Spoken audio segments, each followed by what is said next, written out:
जेलाव थाबाय थानायावनो बड'लेण्ड सोरजि जागोन जेलाव थाबाय थानायावनो बड'लेण्ड सोरजि जागोन आं हाइकर्टसिम रायलायगोन आयै आं नोंखौ दाबो गोसोखांगासिनो आयै नोंखौ आं गोसोखांगासिनो नोंनि बै आंनो उन्दै समाव ओंखाम खुरना होनाया गाबोला आंनि मेगन मोदै होगारना होनाया नाथाय आयै नायदो आंनि सिमांमोन जों बयबो सनानि बड'लेण्ड दाफुंनो नाथाय नायदो आयै मेगन गोसाफोरा आंखौ गाज्रि आखु खालामनानै माबादि गाज्रि फानजारियाव दोनलांबाय आयै नायदो आयै जोंखौ माबायदि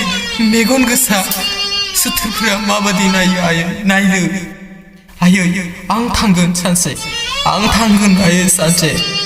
आं थांगोन जै बर' हारि जै